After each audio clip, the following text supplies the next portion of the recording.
Thank you very much. Wow, what a group of people. They make a lot of money. It's a hell of a group. How are you? Pleasure. Mr. President. See you, yes. These are the greatest executives in the country, in the world. Nice to see you. Nice to see you, Mr. President. It's a great honor. These are among the greatest executives anywhere in the world, so it's an honor to have them with us, and I think they'll be very happy about what we have to say. I thought I'd start by announcing two things. This is the gold card that, as you know, the Secretary of Commerce and myself and some others have been working on for quite a while. And Howard, how much have we sold in a few days? $1.3 billion worth in a matter of a couple of days. That's essentially it's the green card on steroids, and it's a pathway, and it's been an amazing thing. And as you know, millions of people pour into our country from the border, and not anymore. They don't know. Nobody comes in actually anymore. But under the Biden administration, 25 million people came in, and they came from prisons and mental institutions, and they were drug dealers, and all sorts of people came in that shouldn't be here. They came from the jails all over Venezuela, all over the world, the Congo. And now when they come in, they have to pay $1 million. And we've had a tremendous surge, and you're going to be happier than anybody because when you go to Harvard and the Wharton School of Finance and all of the great schools, and you want to hire somebody, and then you find out that, I'm sorry, they can't stay in our country for more than 24 hours. They graduate from the top schools. These people want to hire them. Now you're able to buy a card, and you're able to keep people in the country. They can't keep people in the country, and they go to Canada. They go to other countries. A lot of times they go to Canada, even though they work for the companies behind me. So now you're able to buy. The companies are able to buy the card and use it for people coming in to our country so they can stay in our country instead of being immediately shipped out after graduating. They graduate number one in their class at the best school, and they want to go to work for Johnson & Johnson, as an example, who's not here today, who will be here next week. They're well represented here. But they want to go to work for one of the great companies behind me, and you learn they can't do that because they're shipped out of the country. They're not shipped out anymore. So your company will pay a little bit, but that's okay. You'll be able to get them. So I just wanted to, it's called the gold card, the Trump gold card. Quite a beautiful thing. And you've taken in just a few days, you've taken in over $1.5 billion. That goes all toward reducing debt, goes into the Treasury of the United States. And I thought I'd do this before we start on Most Favored Nations. I want to read this because I would have said it the other night, but I was not allotted too much time, actually. You had a couple of brand new shows opening, and I understand that. But I do want to say, and some people say, oh, you shouldn't say it. It sounds negative. To me, I think it sounds positive. The only reason our unemployment tucked up and went up to 4.5%, which it went up to 4.5%, which is quite a low number, but still, is because we are reducing the government workforce by numbers that have never been seen before. In other words, government jobs are way down. And as you know, we don't need 10 people to fill one job, which is what we had in government in many cases. So the government workforce, by numbers that have never been seen before, has been reduced very substantially, and it will continue to be reduced. 100% of our new jobs are in the private sector. So this is for the last number of months. Think of that, 100%. Are you shocked to hear that? That's the way to make America great again, when you think, right? It's the only way. 100% of new jobs are in the private sector. And I could reduce unemployment to 2%, 1%, or practically zero by just hiring people into the federal government, even though those jobs are not necessary, which is what we had before. We had millions and millions of people having jobs that they never even showed up. So I wish that the media would report that the 4.5% is an amazing number. And again, if they don't report it, I guess maybe I'll just let some people go into the federal workforce. It'll look really wonderful. And what we're doing is the only way you can do it to make a country great. You can't have the government jobs. You have to have the private sector jobs. And these are among the biggest hires of private sector. So we have reduced the federal workforce by tremendous hundreds of thousands of people. And that reflects in unemployment, but that will be used up very quickly. And we've 100% of the new jobs, which, by the way, it's a record-setting number of jobs, too, is in the private sector. And I think that'll get even stronger when these buildings being built all over the country, of which they're building some, too, but AI and auto plants and everything else, they're being built all over the country. When that happens, your numbers will be even better. But I would like you to report it the way it is. We don't do the federal workforce jobs. We're reducing that very substantially. I'm thrilled to be joined by the leaders of 9 of the world's largest pharmaceutical manufacturers, all very big names, celebrities in their own right, very, very powerful people, and they head some of the most admired companies anywhere in the world. It's a great group. To announce that they've agreed to offer many of their flagship drugs, really all of their flagship drugs, at heavily discounted, most favored nations prices. In other words, whatever the drug sells for over the world, in the world, whatever the lowest number is, if it's Germany, if it's in UK, anywhere, we will match that price. Right now, sometimes it's 10 times higher. We've been laughed at and scoffed at for years. For years.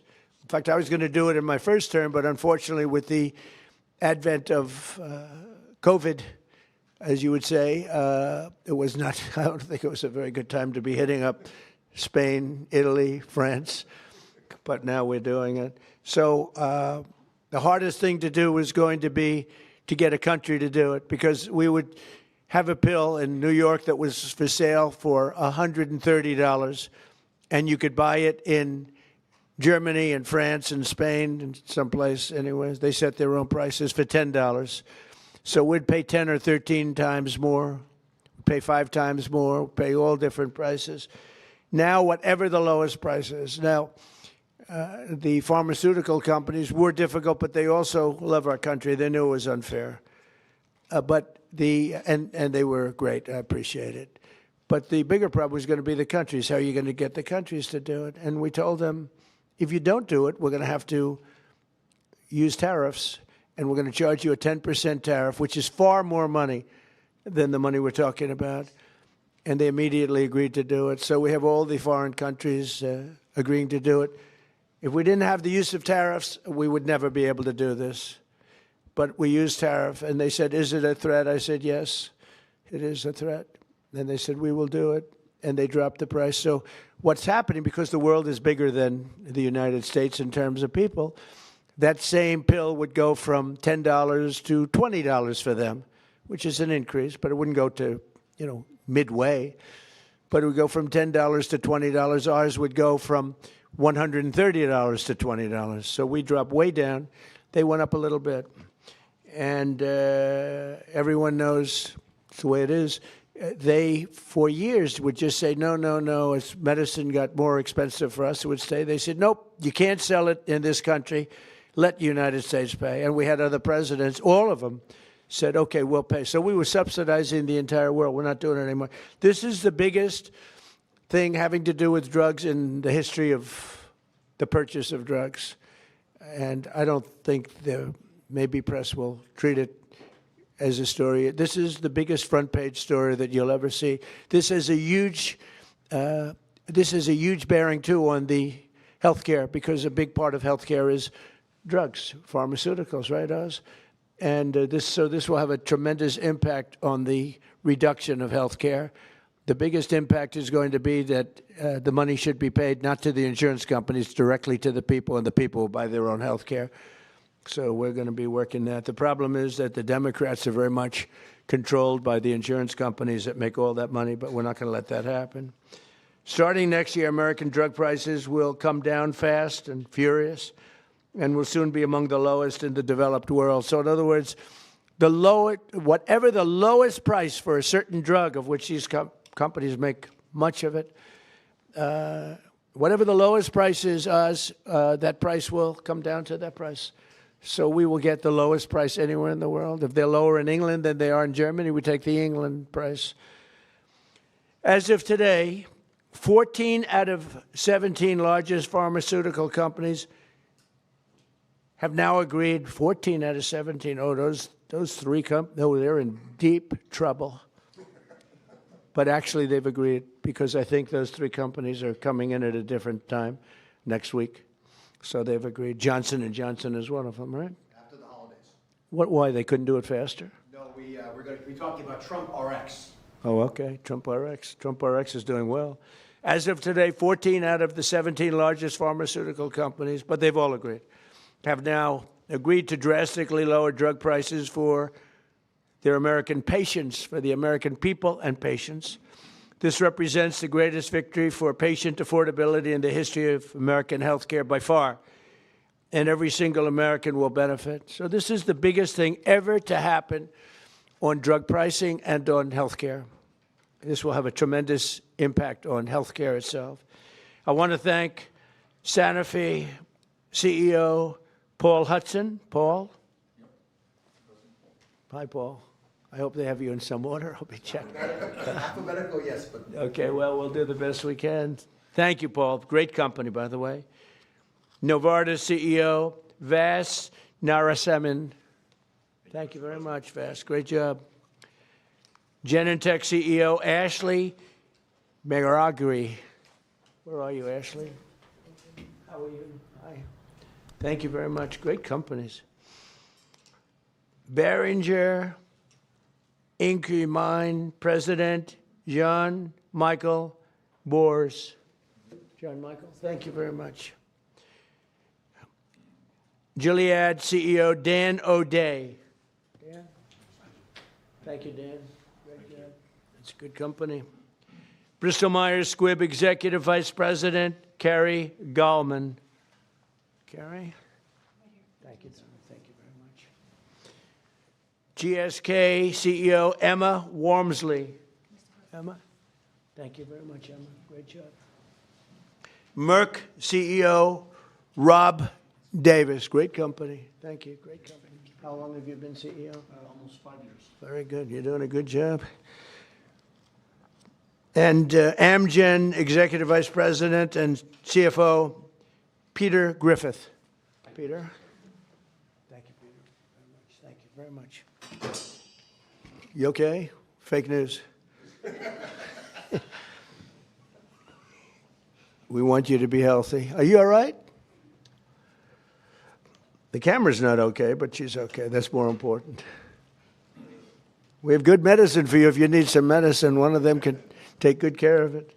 We're also joined by Secretaries Robert F. Kennedy, Jr., Howard Lutnick, Ambassador, and really some incredible ambassadors, Administrator of the Centers for Medicare and Medicaid Services, Dr. Mehmet Oz, and the FDA Commissioner, Marty McCary.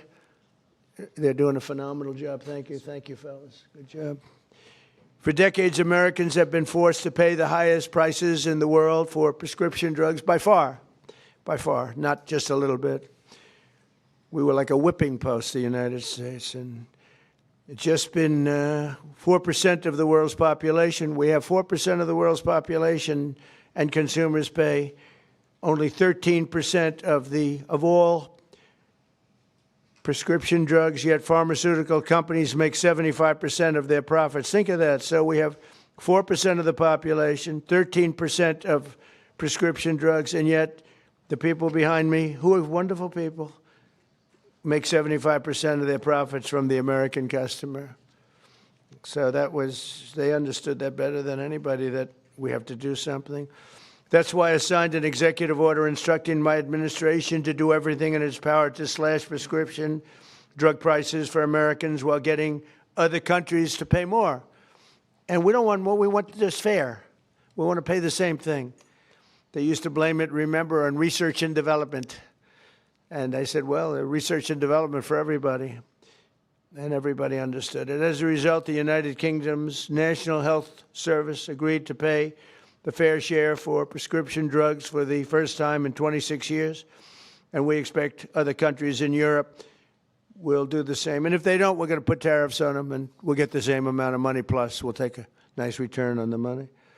We signed historic agreements with Pfizer, Eli Lilly, AstraZeneca, Novo Nordisk, and EMD, Serrano, to reduce prices by 300, 400, 500, 600, and even 700%, and sometimes even more than that. I remember when I had a news conference in my first term, I was the first president that reduced prices from the beginning of my term to a year, from January to December, 0.25%. And I thought it was the greatest thing because it's the first one in 28 years. Now we're talking about numbers that are so incredible. 0.25%. Think of that. I was proud of it because it hadn't happened in 28 where drug prices went down. Well, now you're going to see numbers that nobody would believe possible. Think of that. 500, 600, 700, 800%. Today we're building on these accomplishments. The companies assembled in this room have agreed to offer all of their drugs to Medicaid and most favored nations pricing. You're going to get most favored nations pricing, meaning they're going to pay our country the lowest price paid anywhere in the world. And they will list their most popular drugs on TrumpRx.gov. TrumpRx.gov. And I didn't name it that. Somebody named it that. And I guess they assumed that was, did you name it, Oz? Or Bobby name it? We all named it together. Okay, well, I'm honored to have the name. And so far that's turned out because the numbers are so incredible. It's an honor. And you're going to get massive discounts to all consumers. So massive discounts will be not even offered. It's just going to be a fact. All consumers will get massive discounts. That's TrumpRx.gov. Every new drug produced by these companies in the future will permanently be offered to American patients at most favored nation prices. You know, people used to talk about that for years, but nobody ever did anything about it. No other president did. And it wasn't easy, but it worked out great, and I'm so proud of the people behind me. As an example of the price reductions we have secured through these new agreements, Santa Fe will cut the cost of its blood thinner, Plavix, from $750 to less than $16. Wow. Where's Santa Fe? Where are you? What? That's incredible, huh? Could have gone to $17, maybe. That's amazing. And you're going to do tremendous business. You're going to do much more business. So that's coming from $750. Think of that, $750. And that's the number one blood thinner. I don't want to know about that. I take an aspirin. To less than $16. Think of that. Bristol Myers Squibb, great company, both great companies, will cut the price of HIV medication, Rayurtaz, from nearly $1,500, $1,500 to $217. And it will cut the cost of hepatitis B medication, Baraclude, from $1,400 to $413. Gilead will cut the hepatitis C medication, Epclusa, from nearly $25,000 to less than $2,500. And all prices are like that because we're bringing them down to the world's lowest price, everything. And these people really are pioneers. What they're doing is so great. And in the end, they're going to do much more business, and it's. I think it's going to even out for them as a company. The countries will have to pay more, but even for them, because of the fact that the world is quite a bit bigger, it won't be very severe, I hope. I also want to thank these companies and their incredible executives for their generous contribution to American national security, because it's really what it is. It's, to a large extent, national security in addition. You can't continue to pay 13, 14 times more than other countries and think you're going to have security. Collectively, they will invest over $150 billion to build up domestic pharmaceutical manufacturing in America. They're going to be, because of tariffs, they're coming in. And I think because of the love of our country, and maybe because of the November 5th election, but because of tariffs, they're going to be coming in. They're building already. Just about all of them have started. They're building their plants in all states all over the country, and they're building incredible pharmaceutical plants. We're going to have close to 100% of our pharmaceuticals in a very short period of time made in the USA. As part of these agreements, Merck will also donate 3.5 tons of antibacterials to be placed in America's strategic reserve. Thank you very much. GSX will donate over 200 pounds of ingredients to make rescue inhalers, which is a big deal, and Bristol-Myers Squibb will donate 6.5 tons of blood thinners. We appreciate it. Such amazing companies. Every president for a generation has promised to reduce drug prices, but they were talking about a little bit like that. I am the only one of them to ever even think in terms of favored nations, and that's what this is. Favored nations. It's called most favored nation. We are now a most favored nation. I want to thank the leaders in the room, and I also want to thank the leaders of all of the countries that had to pay a little more so that we were treated fairly. I really do. I want to thank the leaders of countries. And they knew the alternative was not much of an alternative, because if they didn't do it, we were going to charge them tariffs, and the tariffs would have been much more severe than what they did. But they did do it as soon as they realized about the tariffs. Then they did it very easily. No, they're very good people. Let's start with Amgen's Executive Vice President, who I already introduced, and I introduced the people here. So I'd like to ask Bobby and Oz to say a few words, and also I'd like to ask if anybody would like to speak on behalf of your company, or just say how great this country is doing. And you're all building tremendous facilities now in the United States instead of other countries that we all know about. But if you'd like to say something. So Oz, do you want to start? And Bobby? Thank you. Thank you, Mr. President. Thank you very much. Mr. President, he gets taller with time here. Mr. President, each of the 9 CEOs will speak very briefly about what they have done, because it is a patriotic effort. This is affordability in action. We talk about it in abstract, but this is not an abstract concept. This is a very concrete, tangible, personal reality, because we've got moms with sick children who cannot afford their medications. Working families cannot make ends meet. Seniors on fixed income. We have 80 million people who have to pay more than $100 a month for their prescriptions. They just can't keep up. So this is a hardcore approach to this, driven by a bold leader who's taken bold action. With that bold action, we've now created a standard for the industry. The 9 leaders behind us run the biggest pharmaceutical companies in the world. They're joining 5 other companies that have been through this White House process over the last 2 months. I want to make sure you appreciate that it doesn't happen with just the people in the room. They're wonderful individuals: Chris Klump, Inma Hernandez, John Brooks, Theo Merkel, Corey, Heidi. A lot of folks worked their tails off to make this happen, and that's why we've gotten to the finish line. The prices that President Trump left to the next administration on pharmaceuticals have gone up 25% until the president took office. We are reversing that trend and making sure that Americans can afford to get the life-saving solutions. Because if these brilliant innovators create solutions to cancer and hypertension, hepatitis, and a bunch of other viruses, illnesses that have been lethal throughout human history, but you can't afford them, then we're not treating you fairly. And that's why what the president has done is so critically important. He mentioned quickly the amount of money that they've contributed towards our strategic stockpile and to building in this country. But fundamentally, the health of the American people will benefit because this president took bold action. And from my personal position, I couldn't do anything I do without Secretary Kennedy, who just does not take no for an answer and will call me even more than the president does to make sure things happen right. Mr. Secretary. Even more. That's not nice. I don't think that's true. I think we got a lot of calls from the president, and at one point in this negotiation, we both stopped answering our phones late at night because we couldn't take it anymore. But but I want to thank you, Mr. President, for doing this. President Trump, when he was up here a moment ago, talked about how historic this is and how every one of the news outlets in here ought to have World War III size headlines about this. And I was reminded about how astonishing this achievement is.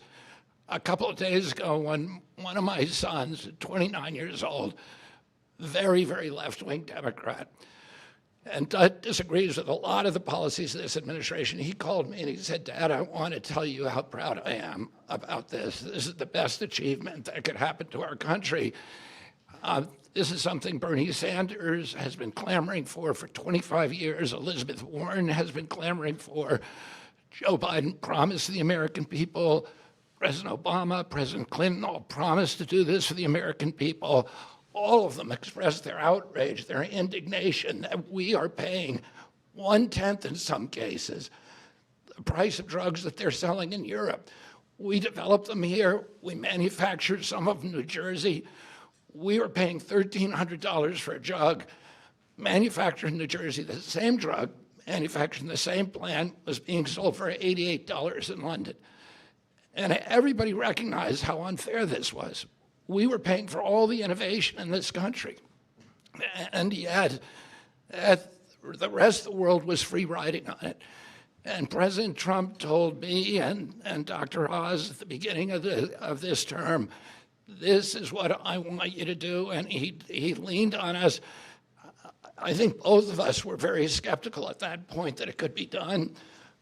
But I would say this is a miracle. And I'm very grateful to all the CEOs who saw the sense in this, who understood the injustice and the unsustainability of the system, and who put public health, and particularly the public health of Americans, ahead of some of their other priorities. And all of them came to the table, and President Trump asked us to do three things. One, to deliver the lowest prices in the world and make this affordable for Americans. Number two, to do it in a way that we would not hurt innovation, that we would keep America as the incubator and the dominating force in innovation around the world. And three, to bring drug manufacturing home to this country. I can tell you by the end of this term, 95% of the drugs, we will have MFN. In other words, Americans will be paying the lowest price in the world, 95% of the drugs. You talk about affordability, people are talking about affordability. Nobody has done anything for affordability greater than this. So I want to thank you, President Trump, for your leadership, for your vision, and for your relentless harassment of us to make sure this all got done. And I really want to just thank all of the CEOs, all these companies, for coming to the table in good faith, working out a very, very pragmatic agreement that allows them to continue to do the innovation that is going to save lives and alleviate suffering around the world, and do it in a way that is more fair to the American people. Thank you. So we're gonna, Howard first. So this is an example of what President Trump does. It's the entire administration, the whole government working together. Bobby and I met at the beginning of the administration of how we could work together to bring drug prices down, as the president instructed, and bring manufacturing home. So they've said they're going to have 95% of the drugs be at the lowest price in the world. And when we walked in, and the president walked in, we were making about 16% of our drugs were being made in America, right? And we are having hundreds, the people behind us are committed hundreds of billions of dollars to bring their manufacturing here and bring their research here. And that employs Americans and keeps our drugs produced safely. You want to know when you take that drug is made in America, overseen by the FDA, and it is safe. So the president not only is driving prices down, he's doing a 1-2 punch of bringing production here. And the third thing he's doing is when you take that drug, you know it was made in America, protected by Americans, and it's safe. And I can't be more proud. I think this is the most impressive thing I've ever seen, because none of you And maybe none of us thought this was possible. Only President Trump, he knew it, he drove it, and he has delivered it here today. And I can't be more proud to be standing next to him because this is delivering for America. Thank you. Very good. We'll start with Amgen. It is alphabetical. If you'd like to say something, feel free to do that. They're all going to say something short, so go ahead. Good. Well, you go ahead. Yes. Thank you, Mr. President. Mr. President. To the podium. To the podium. Here we go. We're going to move it back up, get taller again. Mr. President, thank you for the opportunity to work with you to improve the affordability of medicines for American patients. Amgen recently launched Amgen Now, a direct-to-patient option for Repatha that cuts out PBM middlemen and significantly improves affordability for people who are uninsured, facing high out-of-pocket costs, or paying on their own. Repatha will also soon be added to TrumpRx.com. A U.S.-based pioneer for more than 4 decades, we've invested more than $40 billion in U.S. research and manufacturing since 2018, supported by pro-innovation policies that you've championed. Thank you again, Mr. President. We look forward to continuing to work together to deliver meaningful benefits and innovation for U.S. patients. Thank you very much. Great job. Thank you. Thank you, Mr. President. Jean-Michel Boers from Boehringer Ingelheim. It's a true honor to be here for an agreement that we believe will make a true difference for American patients. For 140 years, Boehringer Ingelheim, a family-owned company, has been committed to improving health and outcomes to save lives of patients. With today's agreement, we believe that we have actually struck the delicate balance that there is to protect America's leadership in research and innovation and at the same time ensure that patients pay a fair price for their medicines. So from rare diseases in oncology or pulmonary fibrosis, where we do research into chronic diseases, diabetes, chronic kidney disease, obesity maybe in the future, I will go quick. We will continue to work for the American patients. We are onshoring manufacturing to the U.S. to very rapidly, within the time of this administration, have the majority of our products produced in the U.S. Thank you, Mr. President. Thank you, Mr. President. Bristol Myers Squibb is an American company that for more than 6,500 years has been protecting and extending American lives. And today I'll make 2 very brief announcements. One, we are very proud to announce that we will provide Eliquis, our #1 prescribed medicine, to Medicaid for free.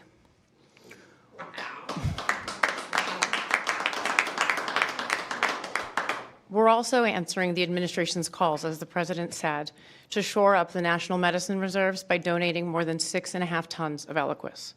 These actions build on BMS's commitment to invest $40 billion in the U.S. in research and development and manufacturing. And these investments reflect our enduring commitment to work with the administration to improve patient lives. So thank you. Thank you. It's incredible. Thank you. Thank you, Mr. President, for shining a light on the importance of our innovation and getting all countries to pay for this innovation. I'm proud to represent Genentech, America's first biotech company.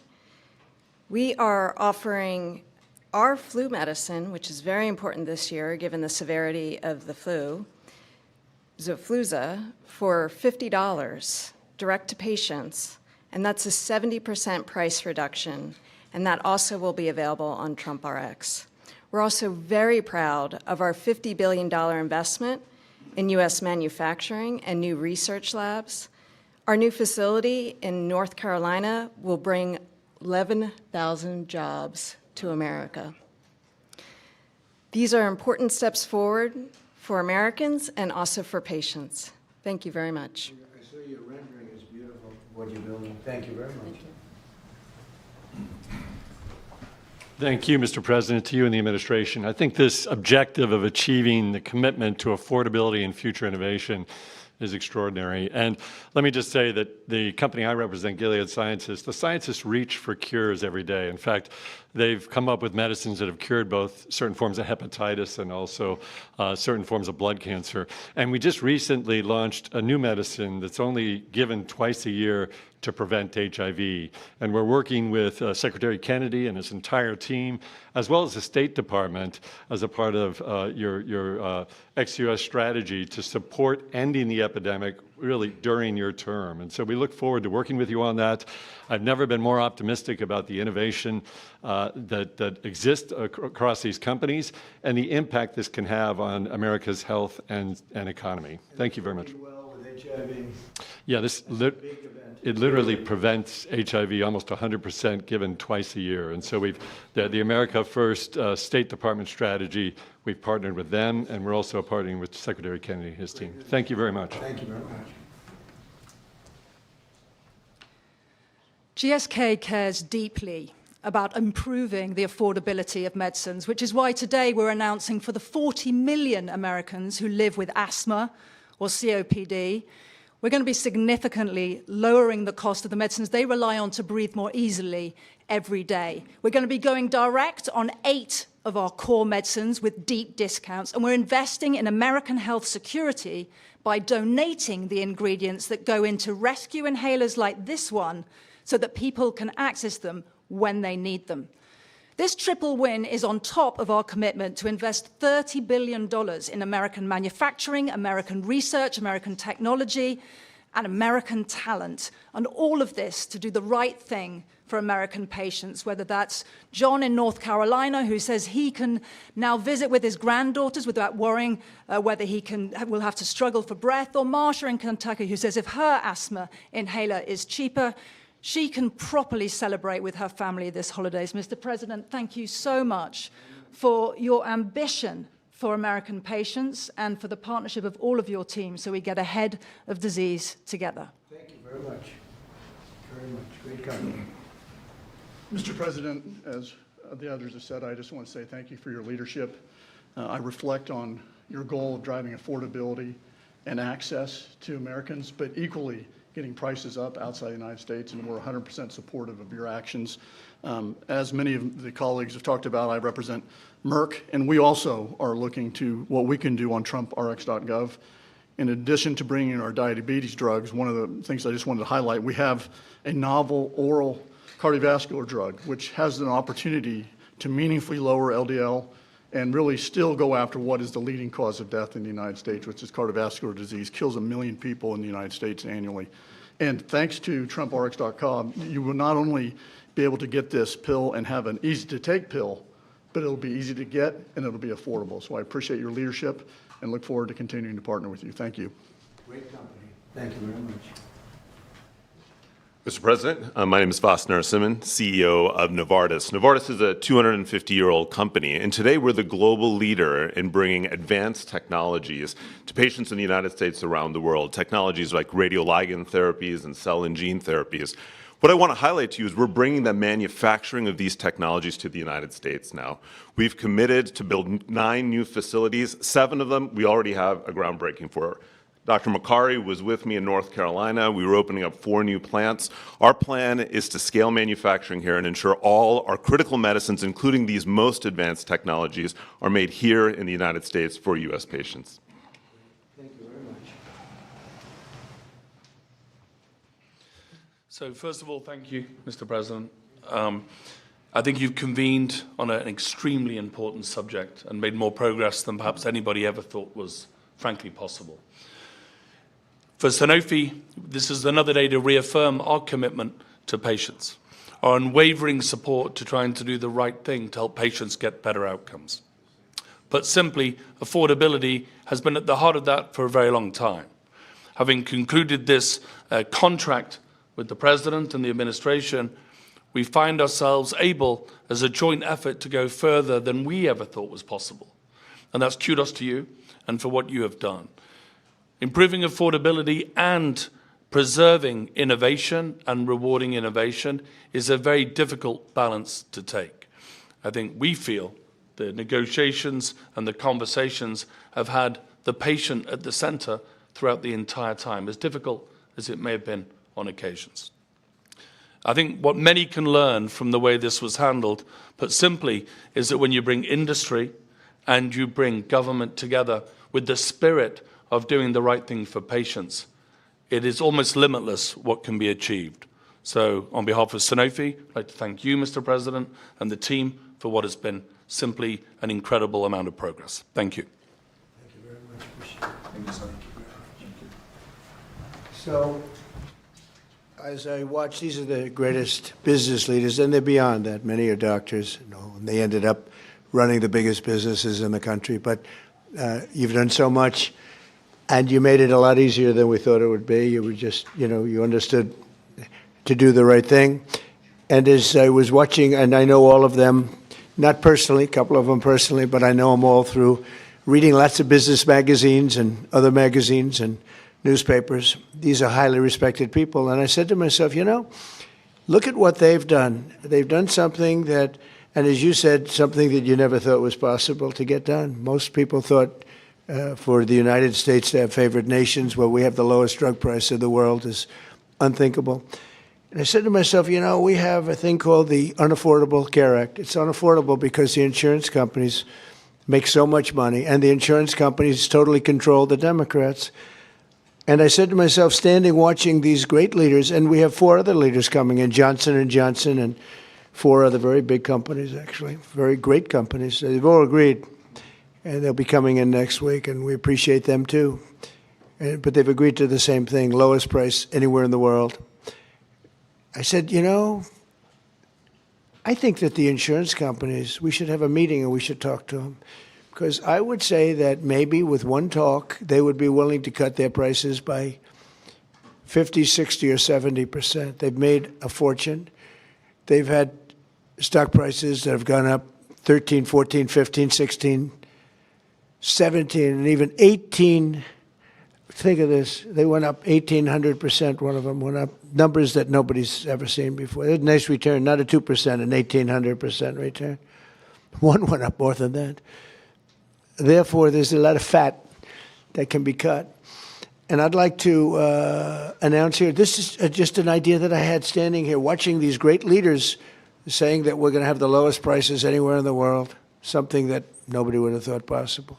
And they're going to come out great. But also donating incredible different medications, medications that are world-famous medications that one or another of them make, and donating them in some cases for free or very, very low prices.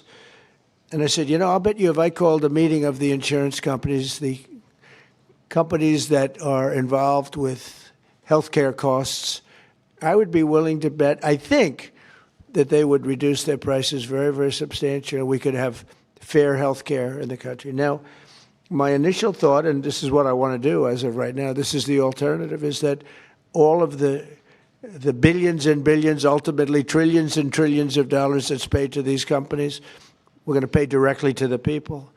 But there's another way of doing it, and that's getting the insurance companies to ease up and to cut their pricing way, way down and stay part of the system. So I'm going to call a meeting. It could be in Florida this coming week, or it could be back in the White House the first week, not the second or third week. I'm going to call a meeting of the big insurance companies that have gotten so rich by receiving money, and really much, far, far more money than they're entitled to. And I have a feeling maybe if they would act like these incredible, brilliant, responsible citizens behind me, people that love our country, and they love the world. I mean, frankly, these are international companies for the most part. I'm going to call a meeting of the insurance companies. I'm going to see if they get their price down, to put it very bluntly. And I think that is a very big statement. And what happened here is the biggest statement of all, because nobody thought a thing like this was possible. And I think based on that, I won't even take questions today, because there's no way I can take questions that are anywhere comparable to what you just witnessed. You just witnessed drug prices that will go down at levels never thought even possible, Marty, right? Never thought even possible. And I think that the second biggest part of this meeting is going to be the fact that I'm going to call in the insurance companies that are making so much money, and they have to make less, a lot less. and maybe we can have reasonable health care without having to cut them out and let it all go awry. So we're going to be calling a meeting. It'll be either in Florida or it'll be here the first week. And I'd prefer not talking and asking questions, only for the reason that this is such a big announcement, meaning what these people have said and what the other 4 companies are going to say, which is exactly the same thing, that I really don't want to soil it up by asking questions, even questions that are very fair questions that I'd love to answer. So I think we have to just stop right here. I really appreciate the fact that these companies came here. These, again, a lot of the media is not aware, not really cognizant of the people standing behind me. These are the biggest executives in the world. And what they're doing today is monumental. And I want to stand it on that. And I'll see you later if you'd like. But I don't want to be asking questions having to do with anything else. I do want you to remember what I said about the 4.5%. We took 100% of the new workers was in the private sector, and we've cut tremendous numbers of government jobs. And that's why, if you look at our numbers, they're so good. Also, more than, I don't know if you've read this, came out a week ago, more than 50% of our trade deficit was cut. We cut it more than 50% in a period of a few months. Nobody thought any of these things were possible. Thank you very much, everybody. Your insurance idea? Thank you, about your insurance idea, Mr. President. Thank you, press. Invite them to the Oval Office. Invite them to the Oval Office. Have you seen the Oval Office? Yeah. They haven't seen the Oval Office? Come on in. Can we ask you about your name going up in the Kennedy Center? Thank you, press. Thank you, press. So your name is now on the Kennedy Center. Can we ask you about that? Thank you. Thank you, press. What will you tell the insurance companies, Mr. President?